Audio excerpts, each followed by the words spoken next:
رومانیہ میں عبداللہ کے ساتھ اس بیکری میں کام کرتا ہوا ہمیں تقریباً 1 مہینہ پورا ہونے والا تھا۔ پورے استنبول میں پولیس یاجوج ماجوج کی طرح ہر طرف پکڑ دگڑ میں مصروف ہے۔ تقریباً 50,000 پلس افراد پکڑے جا چکے ہیں، جن میں زیادہ تر جیلوں میں اور باقی ڈپورٹ ہو چکے ہیں، اور میں ڈپریشن کی آخری حدود کو چھو رہا ہوں، اور عین ممکن تھا کہ اوور تھنکنگ کی وجہ سے میرا دماغ فیل ہو جاتی۔ اپنی پوری زندگی پر نظر دوڑاتا ہوا میں ایک ایسی ذہنی دباؤ میں مبتلا ہو چکا ہوں کہ کام سے فرصت ملتے ہی کسی کونے میں جا کر روتا ہوں۔ گھر والوں کی یاد نہایت زیادہ ستا رہی ہے، اور ساتھ ساتھ پولیس کے ہاتھوں پکڑے جانے پر اپنی خودکشی کی جگہ اور وقت بھی مقرر کر چکا ہوں۔ اس وقت حالات مجھ پر حاوی تھے، اور میں اپنے بدترین دنوں سے گزر رہا تھا، اور میں اللہ تعالیٰ کی طرف سے راحت ملنے کے انتظار میں تھا، مگر میرا امتحان لینا ابھی باقی تھا۔ میرے سوچنے کی صلاحیت ختم ہو چکی ہے، اور میں سمجھتا تھا کہ میرا دماغ کسی نے زنجیروں میں جکڑا ہوا ہے۔ کبھی کبھی عبداللہ مجھ سے پوچھا کرتا تھا کہ تم ٹھیک تو ہو نا، کیونکہ کام کو 1000 مرتبہ بگاڑتا ہوا وہ سمجھ گیا تھا کہ میں ٹھیک نہیں ہوں، مگر دنیا کا مشکل ترین کام اپنے آنکھوں میں تیرنے والے آنسوں کو پلکوں سے نیچے نہ گرنے دینا، اور انہیں واپس پیچھے دھکیل کر ہونٹوں پر نرم سی مسکراہٹ سجائے کہنا کہ ہاں میں بالکل ٹھیک ہوں۔ خیر مجھ سے میرے سر کا درد اور یہ ناگہانی بے ہوشی برداشت نہیں ہو پائی، اور اس کی حل کی تلاش کرنے کے لیے جا نماز پر بیٹھ کر قرآن کی آیت سورۃ مریم کو کھول کر پڑھنے لگا، تو اس سے میں نے یہ سیکھا کہ معجزے ہو سکتے ہیں۔ اللہ اپنے بندوں کو تنہا نہیں چھوڑتا، مشکلات کا حل اللہ ہی نکال سکتا ہے، مگر اس وقت اللہ مجھے انتظار کے ذریعے آزما رہا تھا، اور اللہ جب انتظار کے ذریعے آزماتا ہے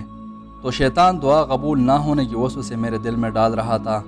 اور لگاتار 8 مہینے دعائیں مانگ مانگ کر اب مجھے یقین ہونے لگا کہ اللہ کو شاید میری دعا مانگنا پسند نہیں، اور دل ہی دل میں غصہ بڑھنے لگا، اور عجیب عجیب خیالات میرے دماغ میں گھومنے لگے، اور ایک دن جانماز بچھا کر اللہ تعالیٰ کے سامنے اتنا رویا کہ کہنے لگا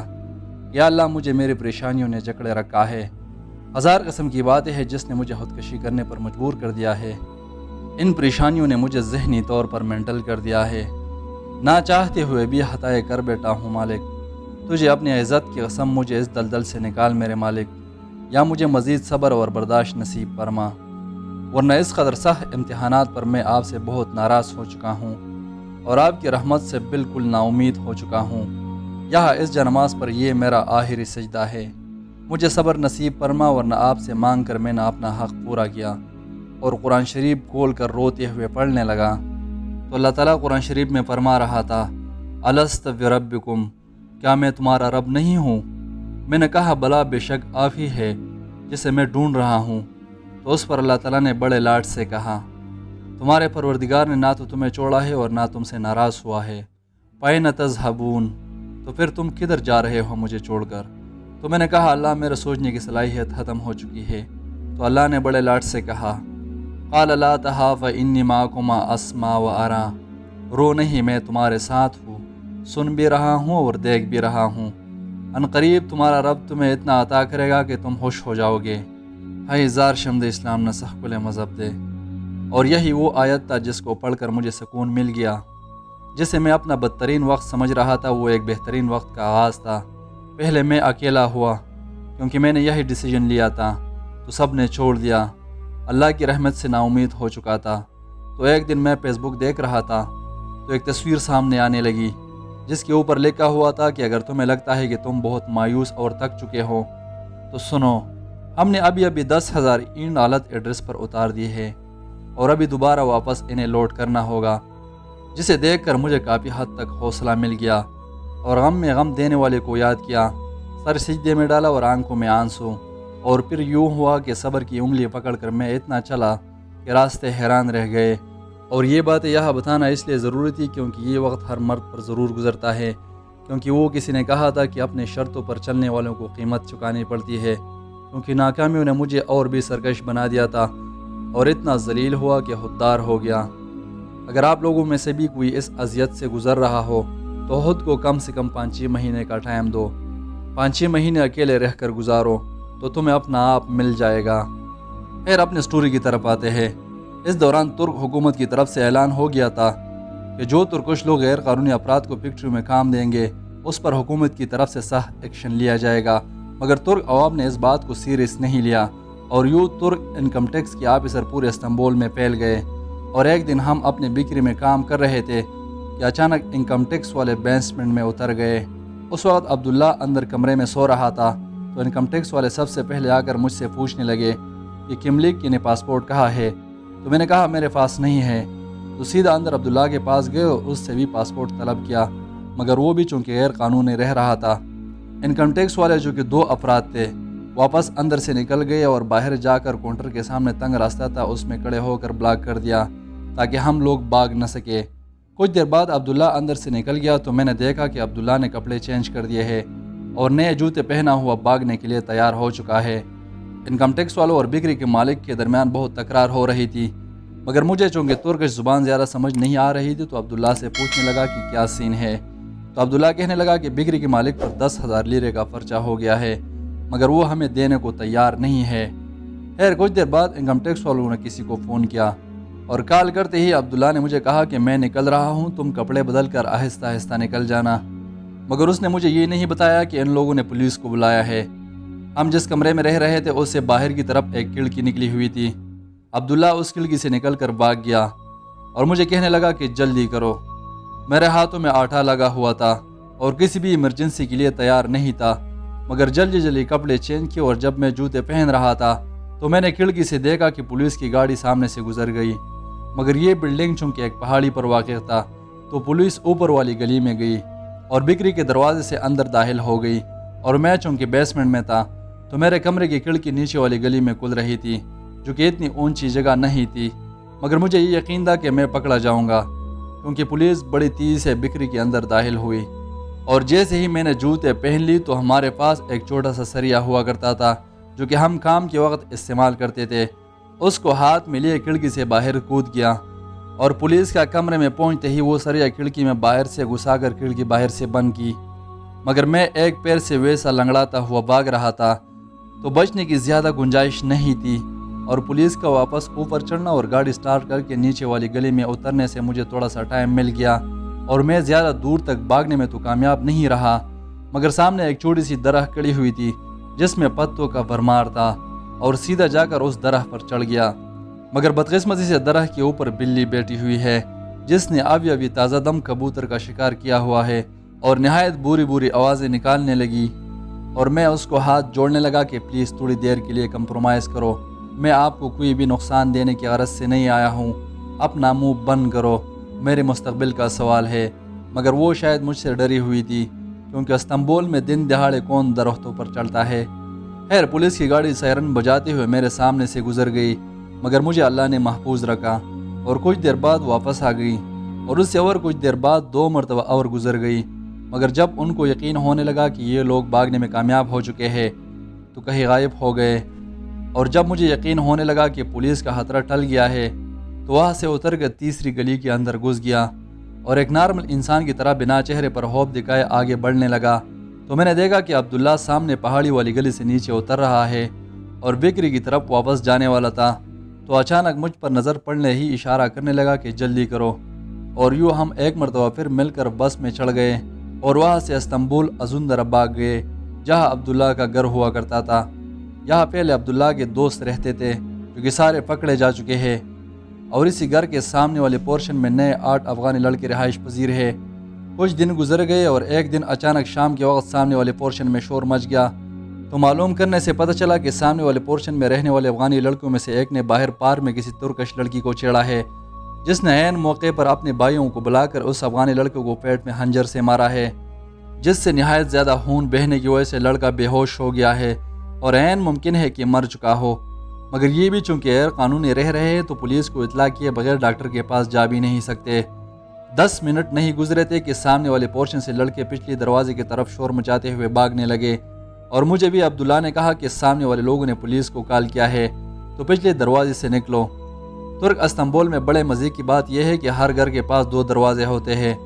ایک اگلا اور ایک پچھلا۔ پچھلے دروازے سے باہر ایک بڑا دیوار ہے جس سے ایک طرف ایک باغ اور دوسری طرف کسی کا کھلے آسمان تلے گودام ہے، تو باغ کی طرف دیوار پر بڑا رش تھا اور لڑکے اوپر چڑھتے چڑھتے نیچے گرنے لگے، تو میں عبداللہ اور 2 بندے اور گودام کی طرف نکلنے لگے، 2 مرتبہ چڑھتے ہوئے نیچے گر گئے، مگر چڑھ کر اس طرف کود گئے، اور سیدھا جا کر سامنے سامان پڑا ہوا تھا اس میں چھپ گئے۔ ٹھیک 5 منٹ بعد پولیس کی 4 گاڑیاں آئی اور لگ بھگ 1 گھنٹے تک یہاں رکی رہی، اور وہ لڑکا اور ساتھ میں ایک اور لڑکا جو کہ اس کا کوئی اپنا تھا ایمبولینس میں چڑھا کر لے گئے تھے، اور جس پار میں لڑکے کو خنجر پڑا تھا وہاں سے لے کر ہمارے گھر تک راستے میں جگہ جگہ خون پڑا ہوا تھا۔ تو پولیس کیس کا معائنہ کرنے پار کی طرف نکل پڑی اور ہم اس گودام سے دیوار پلانگتے ہوئے دوسری گلی میں اتر کر سیدھا صلاح الدین کے گھر بھاگ آئے۔ رات صلاح الدین کے گھر گزارتے ہی کل دوپہر کو جا کر وہاں سے میں اپنا کپڑے اتارتے ہوئے ویڈیو بنائی، جو کہ آپ سکرین پر دیکھ سکتے ہیں۔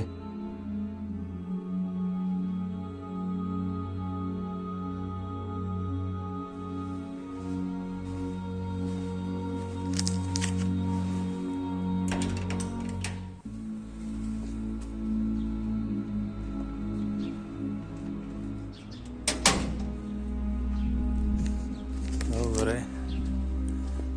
د افغانیانو نه څومره وینه بهېدلې، دا روډ په کته دا بله شپه ترکیانو سره جنګ کړلی، دا ټوله وینه دی. او ترکیان دا خو ناړامه خلک دي چې هغو لګېدلي ګولې.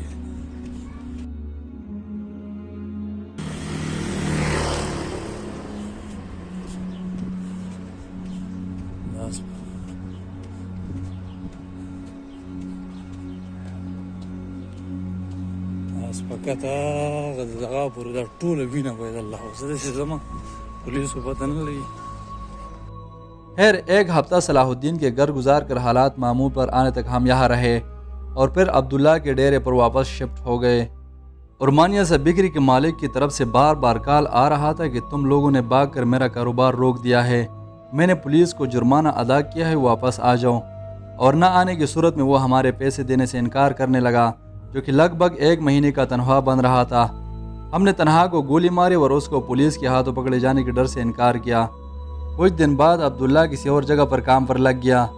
اور یہاں عبداللہ کے گھر پر رہتے ہوئے 3 دن بعد 5 پارسیبان لڑکے آئے جو کہ نئے نئے بارڈر کراس کر چکے تھے. ان کے ساتھ 2 دن تک رہتا ہوا میں تھوڑا سا بور ہو گیا اور استنبول باجلار میدان میں میرا دوست شیر علی کو کال کیا کہ مجھے رہنے کے لیے جگہ درکار ہے. شیر علی کی دعوت پر میں نے ایک دفعہ پھر ازوندرا چھوڑنے کا ارادہ کیا اور وہاں سے ٹیکسی لیے اور استنبول کی ایشین سائڈ سے ایک دفعہ پھر سمندر کا پور کراس کر کے یورپین سائڈ پر سیدھا باجلار میدان شیر علی کے پاس پہنچ گیا، جو کہ اس وقت فیکٹری میں کام کر رہا تھا. شیر علی کے ساتھ ملاقات ہوتی ہوئی عبداللہ کی طرف سے کال آئی کہ میرے گھر پر پولیس کا ریڈ پڑ گیا ہے اور وہ پارسیبان لڑکے سارے کے سارے پکڑے جا چکے ہیں.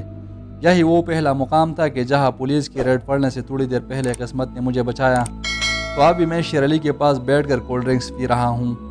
شام کو شیر علی کے ساتھ گھر جاتے ہی معلوم ہوا کہ ان لوگوں نے پورا فلور کرائے پر لیا ہوا ہے، جس میں ٹوٹل 4 کمرے اور 17 افراد رہائش پذیر ہے. باقی سارے پنجابی لڑکے دوسرے کمروں میں رہ رہے ہیں. شیر علی اور پنڈی کا ایک حبیب نام کا پٹھان لڑکا یہ دونوں الگ کمرے میں رہ رہے ہیں. تو ان دونوں کے ساتھ اب میں تیسرا ایڈجسٹ ہونے لگا. خیر کچھ دن تک میں شیر علی کے گھر پر فارغ بیٹھا رہا اور پھر ایک دن شیر علی نے مجھے اپنے فیکٹری میں کام پر لگایا. وقت گزرتا گیا اور میں ایک دفعہ پھر لگاتار اپنے ابو کو کالے کرنے لگا کہ ابو حالات کچھ اس طرح ہے، مگر اب بھی وہ وہی بات کر رہا تھا کہ انتظار کرو کیونکہ ان کے ایجنٹ کے لڑکے اب بھی استنبول میں بیٹھے ہوئے ہیں. شیر علی کے فیکٹری پر 12 گھنٹے سخت کام کرتا ہوا سارا دن بیرنگ کی طرح گھومتا ہوا نانی یاد آ گئی، مگر آج اٹلی میں بیٹھا ہوا دل سے پیار بھیج رہا ہوں ان سب مسافروں کے لیے جو اپنے گھر والوں سے دور رہ کر اسی طرح سروائیو کرنے کی کوشش کر رہے ہیں. آسان نہیں ہوتا بھائی، کبھی ایسے تک کر لوٹ آؤ نا گھر تو چٹکی میں منہ سے نکل جاتے ہیں ممی کہا ہے، کہتے ہیں نا گھر سے دور رہ کر ماں سمجھ آتی ہے اور نوکری کر کے باپ. مگر ٹھیک ہے یار، مطلب پانے حسرتوں کو مار کر ہابوں کو پانے کے لیے نکلے ہوئے ہیں. آپ دے گئے تھے پر کیا کمایا، گھر کے کھانے کے اسٹیل کی پلیٹ میں جو ذائقہ ہے نا، یہاں کا پیزا دل تو بہلا دیتا ہے، مگر گھٹنوں کے بل بٹھانے والی دنیا میں اس طرح اکیلے گھر سے دور رہنا بزدلوں کا کام نہیں ہے بیٹا. سلوٹ ہے تم سب کو. خیر وقت گزرتا گیا اور کچھ دن بعد ابو کی طرف سے کال آئی کہ میرے ایجنٹ کے لڑکے پکڑے جا چکے ہیں اور کسی بھی طرح کر کے کسی درست ایجنٹ کے ساتھ بات کر لینا اور گیم پر نکل جانا. اور آخرکار وہ وقت بھی آ پہنچا کہ جب ابو نے خود کال کر کے اس کو یہاں کے حالات کا احساس ہو گیا، مگر اب بہت دیر ہو چکا ہے. اور اس طرح نیدرلینڈ میں بیٹھا ایک دوست جس کے ساتھ میں نے پہلے ہی رابطہ کیا تھا، جس نے اٹلی میلان میں موجود اپنے دوست کا نمبر میرے ساتھ شیئر کیا تھا، اور اس میلان والے دوست نے مجھے ترک استنبول میں چارسدہ سے تعلق رکھنے والے ایک پٹھان لڑکے کا نمبر دیا تھا، اور اس لڑکے نے مجھے مردان سے تعلق رکھنے والے ایجنٹ کا نمبر دیا تھا جس کے ساتھ ہم پچھلے 2 مہینے سے رابطے میں تھے، اور یہ تب کی بات ہے جب میں ذہنی طور پر ڈپریشن میں تھا اور ارمانیہ میں کام کرتا ہوا پولیس سے باغم باغ میں مصروف تھا، اور یہی وہ پٹھان ایجنٹ تھا جس کے ساتھ میں رابطے میں تھا، مگر اس کے واٹس ایپ کی ڈی پی پر جو تصویر لگا ہوا تھا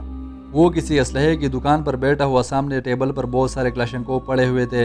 جس کو دیکھ کر ہمارے لیے اس کا درست ہونا ناقابل یقین تھا، مگر پھر بھی ہمارے پاس کوئی دوسرا آپشن موجود نہیں تھا، تو میں نے اس کا نمبر اپنے ابو کو بھیج دیا۔ ابو کے مطابق وہ پیسوں کی اوکے مردان کالج چوک میں مانگ رہا ہے، مگر جب ہم اس کی بات کو ماننے لگے تو وہ ہم سے ڈر گیا اور کہنے لگا کہ آپ لوگوں نے اوکے مردان رستم میں موجود وہ موٹا انسان جو کہ سوشل میڈیا پر بڑا مشہور ہے، جس کو لوگ خان بابا کے نام سے جانتے ہیں،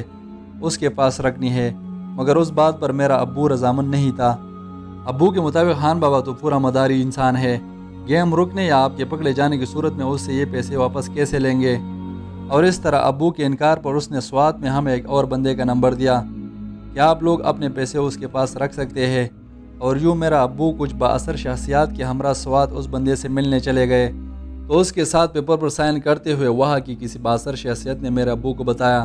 کہ یہ بندہ پہلے سے بہت سارے کیسوں میں ملوث ہے، اپنے پیسوں سے کیوں ہاتھ دھونے کے در پہ ہو، اور یوں ایک دو پھر ہمارے درمیان ڈیل نہیں ہو پائی، اور یہی وہ وجہ تھا جس کی وجہ سے میں پچھلے 10 مہینے میں استنبول میں بیٹھا ہوا ہوں۔ مگر خیر، اس دفعہ ابو نے بھی میرے پکڑے جانے کا خطرہ جانچ لیا تھا اور کال کر کے کہتا کہ فضول گھومنے سے اجتناب اور گیم پر نکلنے کے لیے مزید انتظار کرو، مگر ایک انتظار تھا کہ ختم ہونے کا نام ہی نہیں لے رہا تھا۔ پھر وقت گزرتا گیا اور میں یہاں شیر علی کے پاس رہ رہا ہوں اور ہر طرف پولیس کا پکڑ دکڑ جاری ہے۔ اس دوران ہمارے فلور پر دوسرے کمرے میں رہتا ہوا ایک پنجابی لڑکا جس کے بڑے بڑے بال تھے اور بدماش ٹائپ کا تھا، اس نے جا کر باہر کسی پارک میں کسی خوبصورت ترکش لڑکی کے فرنٹ کیمرے پر خود کا شکل ظاہر کر کے ویڈیو بنائی ہے، جس میں اس نے لڑکی کی ویڈیو لیتے ہوئے درمیانی انگلی دکھائی تھی اور ٹک ٹاک پر اپلوڈ کیا تھا، اور یہ بات بعد میں اس کے ساتھ کمرے میں رہتے ہوئے دوست نے ہمیں بتائی، اور یہی وہ ویڈیو تھی جو کہ پولیس والوں کی نظر سے گزری ہے، جس سے یہ لڑکا پولیس کی نظروں میں آ گیا ہے اور اس کے اکاؤنٹ سے اس کو ٹریس کر لیا، اور ممکن ہے کہ کافی دنوں سے ٹریس کر رہا ہوں۔ مگر ایک دن ہم جب شام کو کام سے گھر واپس لوٹ آئے اور کھانا کھا کر لیٹ گئے تو رات 11-12 بجے کسی نے دروازہ کھٹکھٹایا۔ اس ٹائم میں چونکہ اپنے کمرے میں تھا تو ایک پنجابی لڑکا آ کر ہمارے کمرے کا لائٹ آن کر کے کہنے لگا کہ باہر پولیس آئی ہوئی ہے۔ پولیس کا نام سن کر میرے دماغ میں جو سب سے پہلا ایکشن آیا وہ تھا بھاگنے کا، اور شیر علی کے کمرے سے باہر کی طرف نکلتے ہوئے کھڑکی سے چھلانگ لگانے ہی والا تھا کہ نیچے پولیس والوں پر نظر پڑ گئی اور ہار مانتے ہوئے خود کو پولیس کے حوالے کرنے کا ارادہ کر لیا، کیونکہ اور کوئی چارہ ہی نہیں تھا، کیونکہ پولیس نے ہمیں چاروں طرف سے گھیر لیا ہے اور ہم پر اس وقت ریڈ مارا ہے کہ جب نہ تو ہمارے پیروں میں جوتے ہیں اور نہ بھاگنے کے لیے حوصلہ۔ خیر لڑکوں نے پولیس کو دروازہ کھول دیا اور پولیس نے آتے ہی اس بڑے بالوں والے لڑکے کو مار مار کے لے گئے اور ہمیں اپنے اپنے کمروں تک محدود رکھا۔ کچھ دیر بعد 2 پولیس والے اندر آ گئے جس کے ساتھ ترک انٹیلیجنس کے 3 آدمی سادہ لباس میں موجود تھے، اور ہمیں بڑے اخلاق سے کہا کہ اپنے اپنی چیزیں اور بیگ اٹھاؤ اور 2 بندے سامنے آؤ۔ پہلے تمام پنجابی لڑکوں کو 2 کر کے ہتھ کڑی لگا کر لے گئے اور آخر میں ہمارے پاس آیا اور کہا کہ نکلو۔ میں، حبیب اور شیر علی کمرے سے باہر نکل گئے تو شیر علی نے کہا میرے پاس کملک موجود ہے، تو ان کے پاس ترکش کملک موجود ہونے کی وجہ سے شیر علی کو چھوڑ دیا اور مجھے اور حبیب کو ہاتھ پیچھے باندھتا ہوا ہتھ کڑی لگا کر باہر 2 اور پولیس کے والے کھڑے تھے اس کے حوالے کر دیا۔ تو جب ہم اوپر سے اتر رہے تھے تو میرے پیچھے ایک پولیس والا جس نے میرے کاندھے پر ہاتھ رکھا ہوا زور دے رہا تھا کہ میں یہ نہ سمجھوں کہ میں بھاگ بھی سکتا ہوں۔ خیر اوپر سے اترتے ہی ہر طرف سادہ لباس میں ترک انٹیلیجنس کھڑے تھے اور باہر گلے میں پولیس کی بہت ساری گاڑیاں بھی، اور یوں ہمیں گاڑی میں بٹھا کر وہاں سے نکال دیا۔ یہ گاڑی آدھا گھنٹہ چلتے ہی کسی بڑی عمارت کے اندر گھس گئی اور ہمیں پولیس والوں کی طرف سے حکم ملا کہ گاڑی سے اتر جاؤ، اور گاڑی سے اترتے ہی ہمیں سیڑھیوں سے نیچے بیسمنٹ میں اتارا جہاں براؤن کلر کی وردی والی جیل کی پولیس کے حوالے کیا، جس نے ہمیں ایک طرف جمع کیا اور ہر ایک کو حکم دیا کہ اپنے موبائل اور اپنے جوتوں کی تسمے اور پینٹ سے بیلٹ نکال کر اپنے سامنے رکھ دو، اور ہم نے ایسا ہی کیا، اور یہ اس لیے کہ اگر ہمیں یہاں سے کہیں اور منتقل کرنے کی ضرورت پڑ بھی جائے تو پینٹ میں بڑ اور جوتوں میں تسمے نہ ہونے کی وجہ سے ہم بھاگ بھی نہیں سکتے۔ پھر ہم نے اپنے جیب کا تمام تر سامان پولیس کے حوالے کیا اور ایک ایک جا کر اپنا اور اپنے ملک کا نام بتاتا ہوا ایک پیپر پر سائن کرتے، اور بالکل ہمارے سامنے ایک لاک اپ تھا تو سائن کرتے ہی ہر ایک کو لاک اپ کے اندر کرواتا۔ اس دوران میں لائن کے سب سے آخر میں ہو گیا تاکہ مجھے سوچنے کا موقع ملے، کیونکہ میرے پاس پاسپورٹ ہے نہیں اور میرے شکل پر یہ نہیں لکھا ہوا کہ میں کون سی ملک سے تعلق رکھتا ہوں۔ تو میں نے سوچا کہ اگر میں پاکستان بتاؤں تو پاکستان پہلے سے بہت بدنام ہے، اگر سوریائی بتاؤں تو ان کا بھی دبا کر ڈپورٹ جاری ہے، اور ساتھ میں افغانیوں کو بھی ڈپورٹ کر رہے ہیں، اور اگر بنگلہ دیش بتاؤں تو کیا پتہ اندر لاک اپ میں بنگالی بیٹھا ہوا ہوں، ان سے پوچھ لے تو میں پھنس جاؤں گا۔ یہ وہی وقت تھا جس ٹائم سری لنکا ڈپورٹ کر چکا تھا، اور میں بار بار خبروں میں سن رہا تھا کہ سری لنکا کے پاس ایمبولینس تک ہی چلانے کے لیے پیٹرول نہیں بچا، اور سری لنکا کا پوری دنیا کے ساتھ ٹرانسپورٹ منقطع ہو چکا ہے، اور تمام دنیا میں سری لنکن ایمبیسی بند ہو چکے ہیں۔ تو اگر میں خود کو سری لنکن شو کرا دوں تو چونکہ ترک استنبول میں سری لنکن ایمبیسی بند ہونے کی وجہ سے یہ لوگ میرا ریکارڈ بھی نہیں نکلوا سکتے، اور ترک استنبول میں سری لنکن ایمبیسی بند ہونے کی وجہ سے اب یہاں استنبول میں سری لنکن وکیل بھی نہیں رہے جو کہ میرا کیس لڑ سکے۔ تو ان کے پاس ایک آپشن بچے گا اور وہ ہے میری رہائی۔ اور جب میری سائن کرنے کی باری آئی تو میں نے کہا کہ میرا نام جے سوریا ہے اور میں سری لنکا سے تعلق رکھتا ہوں۔ اس افسر نے میرا نام لکھ کر لاک اپ میں بند کر دیا، کیونکہ اس وقت جے سوریا نام ہی تھا جو کہ میرے ذہن میں چل رہا تھا، کیونکہ وہ ایک مشہور کرکٹر جو تھا، اور مجھے نہیں پتا کہ سری لنکن لوگوں کے نام کیسے ہوں گے۔ اور یوں وقت نے مجھے لاہور کی پگڈی سے اٹھا کر استنبول کی جیل میں بند کر دیا۔